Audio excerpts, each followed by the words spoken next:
我们终于到达了中国尼泊尔边境的吉隆镇。吉隆镇紧挨尼泊尔，城镇中心距离尼泊尔也不过1-20公里。从卫星地图上能够看到，基本上翻过一座山就到了尼泊尔。吉隆镇地处喜马拉雅山脉吉隆沟的一片平地上，在祖国的国境线附近建设一座城镇真的是不容易。疫情前的吉隆镇是中国尼泊尔最重要的通商以及人员来往的口岸，但现在这座小镇却格外的冷清。即使如此，也掩盖不了吉隆镇之前的辉煌。这里酒店、餐厅遍地，满街都是高楼大厦，令人感叹在中国尼泊尔边境线上的城市都建得这么好。今天我们就一起来看看这个紧挨尼泊尔的城市吧。大家好，我是狒狒，我现在在中国和尼泊尔的边境，西藏的吉隆镇。我现在这个地方呢，就是吉隆镇的一个中心位置了。大家看一下我的右手边，这边有座寺庙啊。这座寺庙的历史呢也是比较长的，因为吉隆在历史上一直是一个非常繁华的通商口岸。那以前在吉隆镇的规模没有现在这么大的时候，那以前呢，吉隆镇就是以这个寺庙为中心，就周围这一圈是它的核心区域。当然，现在的吉隆镇已经往周围扩大了很多圈了，但是依然这一块是整个吉隆镇的中心。大家看这有一个停车场，有很多人来这儿，因为有一些酒店可能不方便停，没有停车场，大家都停在这里。以及从日喀则市到吉隆镇每天有班车往返，那个大巴晚上也是停在这里的。那寺庙的前面这条路就叫寺前路，这个也是整个吉隆镇最繁华的一条商业街了。大多数的餐厅、商店、旅馆，还有这种叫购物中心吧，实际上就是稍微大点的便利店，全部分布在这条路上。我们俩住的酒店也在前面，也在这条路上。现在因为有疫情啊，尼泊尔人是过不来的。不过呢，当时疫情因为比较突然，这边也有很多人滞留在这儿了，没有回去。比如那边的尼泊尔友谊商店啊，还有一些尼泊尔餐厅啊，都是尼泊尔的他们国家的人在这儿开的。其实呢，吉隆镇不算很大，虽然吉隆镇历史特别悠久，大家都说一个吉隆镇装下了半部西藏史。但吉隆镇说实话，人口啊也就3900多吧，不到4000人，挺小的。然后管了周围大概9个10个村子这样子。现在我们在这个广场啊，就叫民族团结广场。因为吉隆镇这边啊，主要的民族还是藏族人，另外有很多尼泊尔人来这儿做生意，还有内地的汉族人在这儿做生意。另外呢，这边还有一个达曼人。达曼人以前呢，他们不属于藏族，他们以前是往上数6、7代吧，他们是尼泊尔人的后裔，一直没有国籍，直到2003年才有的国籍。所以呢，去看一些资料介绍的话，哈，一部分资料他会说，吉隆镇的主要人口是藏族和达曼人，他没把达曼算进去，但实际上到现在啊，达曼人的身份证上就写的是藏族了。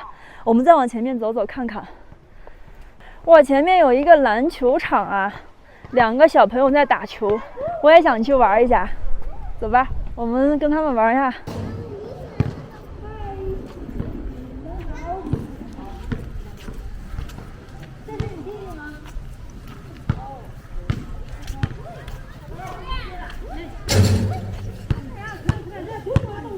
2年级8岁9岁。哦，你们学校在哪里呀？小学在哪里？在那边。我们那儿走路快都喘气，喘得不行。你们这儿海拔？我们已经习惯了。给你的。哦，你们习惯了。哎呀，谢谢。好久没有摸过球了，篮筐在哪儿都看不到。哎呦，这玩吗？哎，厉害呀！这能投进去？你现在站那个位置是罚球去。哇，都很厉害呀！厉害！以后我们可以把中国队的主场放到西藏高原上，这样外国人就打不了了。狒狒刚才介绍的这座帕巴寺其实历史悠久，该寺建于公元637年左右，与松赞干布联姻的尼泊尔尺尊公主带了3座释迦牟尼佛像进西藏，其中一座便安放在了吉隆镇。为这座佛像建设了这座帕巴寺。帕巴寺由于地处中尼边境，寺庙风格吸收了西藏和尼泊尔的寺庙样式。大家好，我们现在在西藏的吉隆县吉隆镇吉隆口岸这里，我身后就是吉隆的边贸市场。我们去年从这儿过的时候呢，里面就空无一人，但当时的大门还是敞开的，可以进去看看。今年我看哈，那边大门已经用那个铁丝网什么的哈给拦起来，今天也不能进去看了，因为这个市场呢，从疫情以来到现在有1年多，将近2年的时间没有开门了。里面我看现在连保安都不在了，反正就是吉隆镇现在特别的萧条。我们现在去前面那边有一个村子，我们去村子里面玩一下。其实吉隆镇没有什么好玩的，这个镇本身就是一个比较普通的镇子，但是呢，吉隆镇周边有特别多的好玩的，比如说被称为西藏最后的世外桃源的乃夏村在山上，另外就是前面有一个吉普村。今天因为时间不太够了，我们先去吉普村玩一下，然后明天早上我们早点起床，准备徒步去乃夏村。其实乃夏村有一条路，不过最近经常下雨，那边路烂一点，我们车好像不好走。我们先去前面的吉普村，吉普村里面有很多人都是参与守边的，然后我们对这个村子呢也怀有很深的敬意，可以去看一下。这个村子距离尼泊尔只有20-30公里了，非常非常近。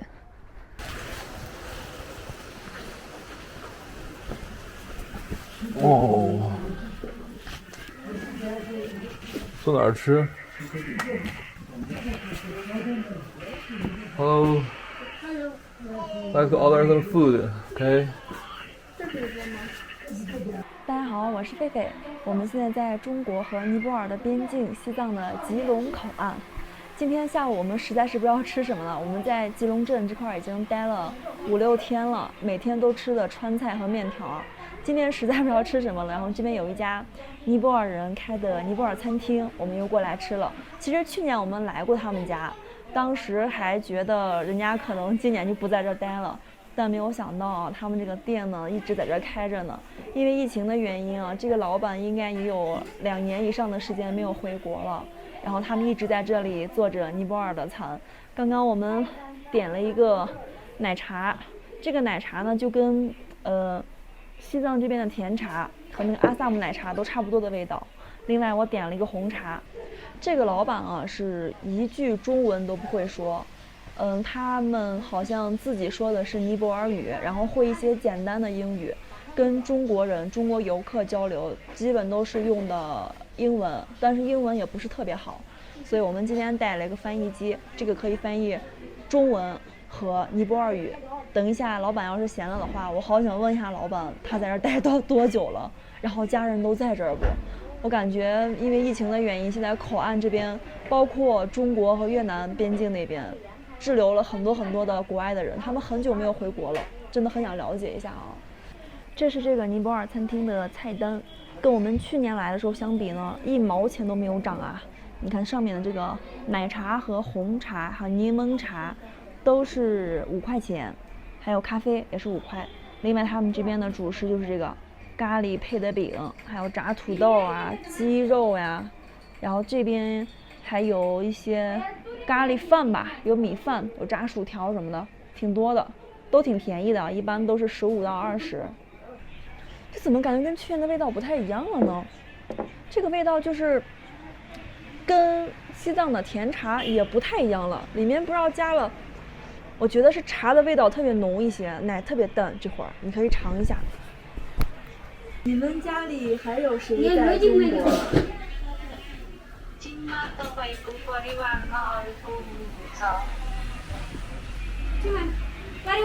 ？बच्चा बुरा दुईटा बच्चा बुरा छ आमा बाउ हुनुहुन्छ 马布拉瓦说2个普查布热626。这是什么翻译？马布拉瓦说2个普查布热626。2个小哥，老公，妈妈爸爸。哦，你们家里你和你老公对2个孩子，妈爸爸都在这儿。对对。哇，那还蛮好的。那边没有，那还蛮好的。那边没有，尼泊尔的有。你们现在中国就剩你一个了，啊，这里只有你。这里我们3个人有。哦，生意怎么样，老板？How about business？好，好，一点点好。一点点好。老公和孩子不在这儿，加德满都。在加德满都。对，哎呀，哇，你一个人在这儿2年了？ 2年。哇，你想你孩子吗？对，我想你孩子，我想你。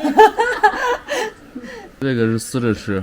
我知道，这个是咖喱土豆是吧？对呀、咖喱土豆，然后这个好像是要把它撕开加这个蘸着吃是吧？哦，我问一下老板有没有辣椒酱？没有。我刚看到有个辣椒酱，辣椒酱有没有？我要一点。你喝点这个。嗯，一会儿喝，就着吃的喝。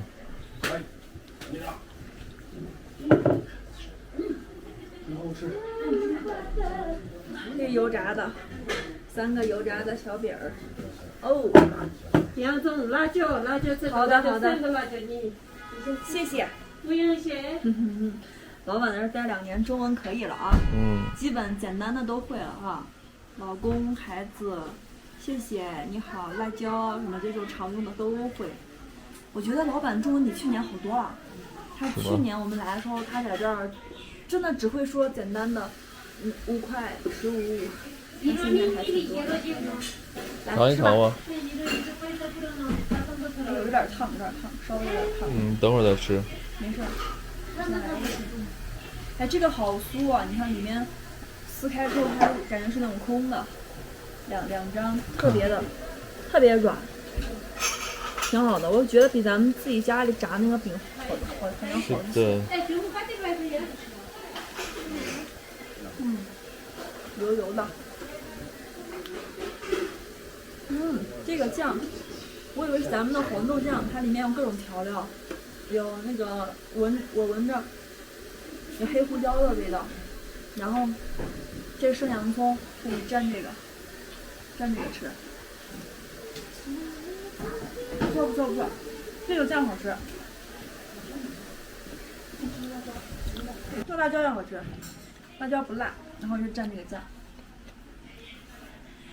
你的菜就是饼，晚饭就是3个饼，菜就是一个土豆咖喱、洋葱、辣椒配上酱，是吧？这个是尼泊尔的辣椒。Yes, one more. 一个月租金，他说租金是1个月600， RMB. Yes. 600块，他是房子租金。Shop 500 shop. Here inside shop. No, another. This one. 对面的那个。那个 shop 也是他们的。 No, last one. 那边那个哦。 500. totally 1000的，是不是？呀 ，OK。Serving the 1000. And the extra room, you know extra room? How long you rent here? I'm here 10 years. 10 years。然后他跟我们说，他说尼泊尔很安全，然后印度不安全，是吧？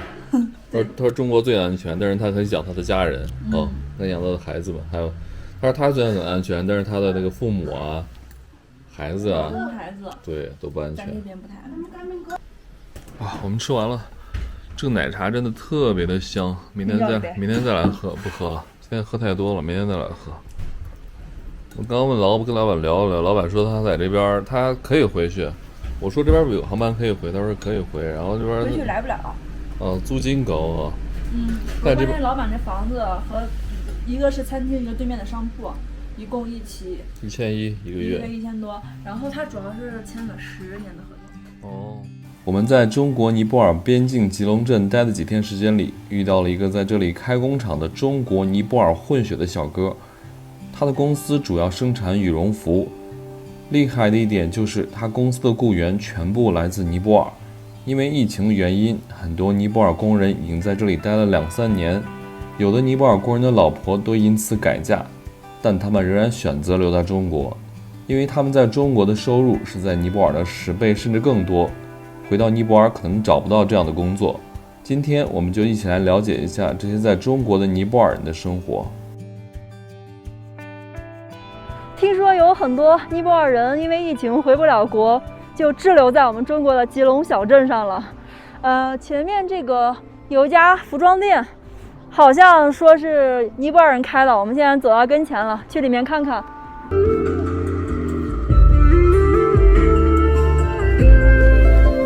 和老板聊天后得知，他是中国尼泊尔混血，所以会尼泊尔语也会汉语，并且他的老婆也是尼泊尔人。老板热情地邀请我们去他楼上的车间参观。哇，哦，全是拿手工做的。全是手工。老板，我们能拍一下吗？随便。我们在西藏别的地方没见过手工做的啊。就是我整个西藏里面只有我一个人开的。对。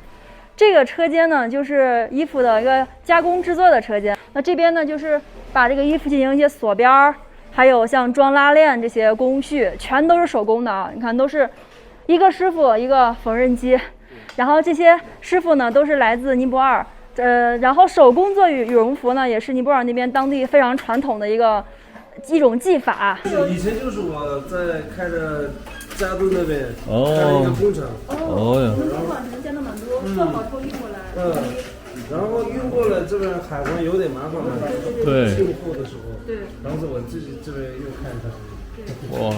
你们这边有多少个工人？有24个。那他们是不是好长时间没回去？没回，就疫情前刚好开张了，差不多两个月后就马上关了。他们一直没回去。老板，你们都平时怎么交流？就是尼泊尔话。你会尼泊尔语？尼泊尔话、印度话全部。你是要吃咖喱饭？咖喱饭。他们8点钟在吃饭，到时候你们过来看一下，他们就这样手工。自己做饭是吧？他们在这儿工资高吗？工资就这样嘛，他们给他们一件衣服的价格嘛。然后一天能做出来几个就。懂了，计件工资。一件多少钱，老板大概？给他们算的话，包吃包住还是什么包医院去啊，全部我们自己来的。对。然后他们直接修一个衣服100。一件衣服100啊。那基本都10%了。那个可以了对。他一个月3、4千了。设计师师傅工资高的那个挺高的，9000多。还有就是刚才最边上那个。然后做那个，不是我跟你们说的技术最好的。对。5000多到6000。那不错。9000多在尼泊尔非常高的工资了。非常高。对。尼泊尔工资本来就是咱们中国算的话，1000。对，1000、然后他们入到中国来了。对。我们中国有法律嘛。对。不能给2000以下都不能给嘛。对，是。这个帅哥说他来这边已经工作2年了，是尼泊尔的帅哥是吧？结婚了，已婚。虽然很帅，但是已婚了。Two daughter, one son. Okay. So happy. Wonderful life. One wife, yes. One wife. Only one wife. 我说是 wonderful life， 不是 one wife。我听错了。Wonderful life，wonderful life。我听你说 only one wife。So in your country you can marry how many wife you can marry? Sorry? How many wife you can marry in your country? 4. No, just one. Just one? So I learned some. Maybe people, little people are married to. Yeah. Because government system is one wife. Yeah.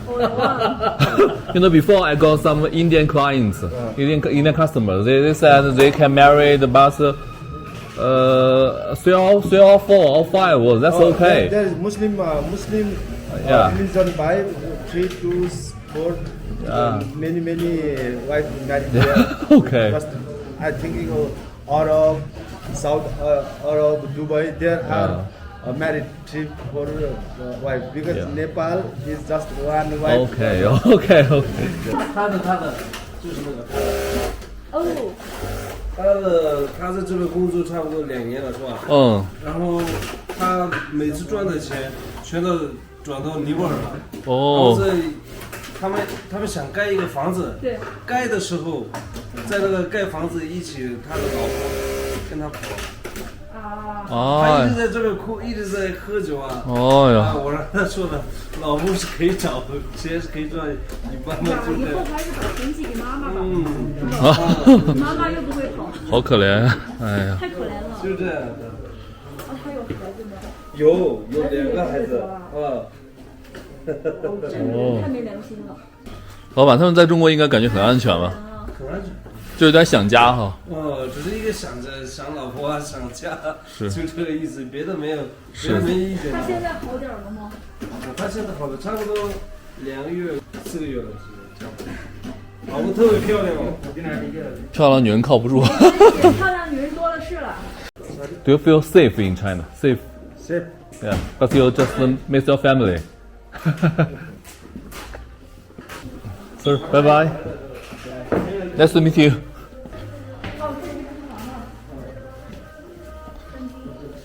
哦。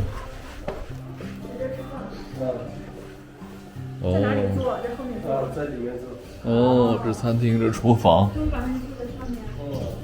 哇，好厉害呀！嗨。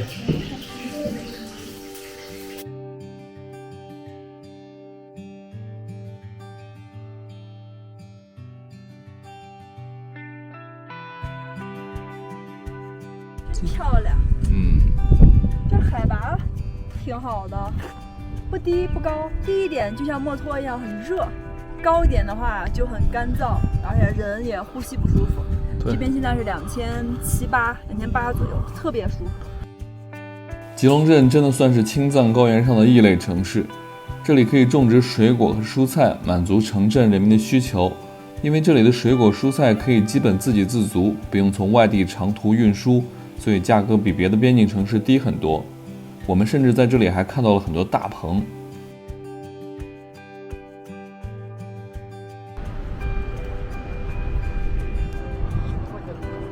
吉普峡谷，哇，好壮观啊！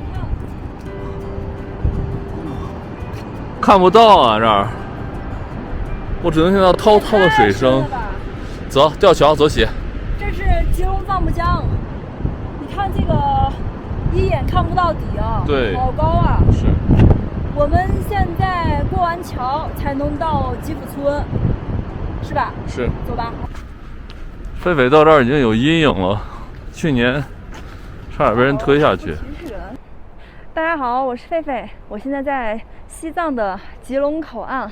我们今天呢从吉隆镇步行过来的，走了大概半个小时，去前面的吉普村。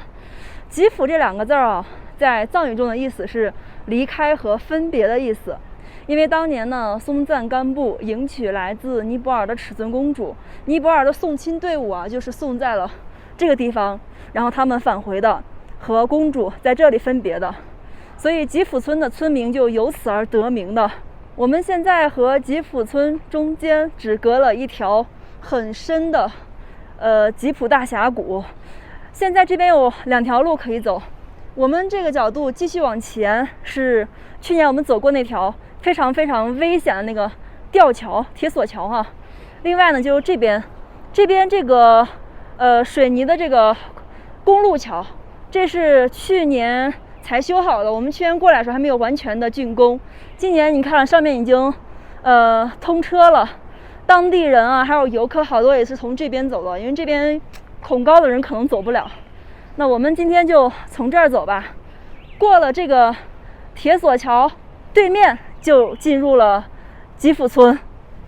我把手机装进口袋，然后把拉链拉好，因为过这个桥的话呢，两边手是要扶的，还是挺害怕的。我去年过了一次，真挺害怕的。走吧，过这个桥感觉如临大敌啊！2个人都把手机装得好好的。结果包断下去。哎，你看这儿写了一个珠穆朗玛峰国家级自然保护界江村核心区，往前走，过了这个村子就到了。错了，过了这个铁索桥就到了。刚才有一位民警小哥哥告诉我们，这座铁索桥旁边的那个水泥桥啊，修了整整3年，也就是在去年的下半年才刚刚修成，可以通车的。那在此之前这么多年，这座铁索桥是进入吉普村的唯一一条通道。我看到以前的老照片里啊，吉普村的村民从这儿，大人小孩老人都从这儿走，另外就是他们的摩托车、电瓶车都从这样一条窄窄的桥，然后上面是看起来薄薄那种铁皮上面开过来的。看那个照片我都挺恐怖，因为我现在就一个人啊，别人不用上，就我一个人从上面走，这个桥特别晃，就很难想象以前没有那座水泥桥的时候，这个铁索桥是怎么承担这么多村民还有车辆，感觉很不可思议。刚才那个民警小哥哥跟我们也讲了，他说水泥桥呢去年修好之前，这边的马牛牲口摩托车全从这儿走的，真的是想想都感觉有点害怕。哎呀，我准备过这个桥了，我现在要把帽子先戴死，风太大了，桥上把它给我吹走了，这下应该 OK 了，我先走了啊。哇，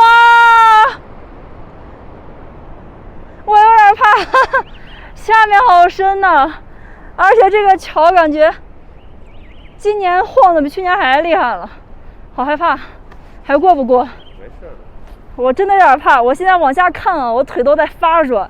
这个下面那个吉普大峡谷特别深，我现在目测的话，它的深度是超过100米的，而且下面还有一条江。我现在正在这儿听到那个水声哗哗哗哗哗。啊，这个桥好长，要不要挑战一下，还是走那边去？我思考一下，我再挑战第2次吧。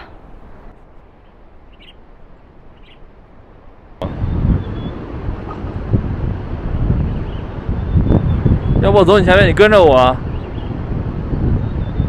走一走还好了。我现在基本在桥的快到中央了，看一下旁边。哇，就是峡谷下面，基本在一半的位置了。看下面那个江，好深的那个江，就是吉隆藏布江。哇，这个峡谷特别的深哦，感受一下，用我的视角，主视角感受一下。哇，看着下面走有点瘆人呢。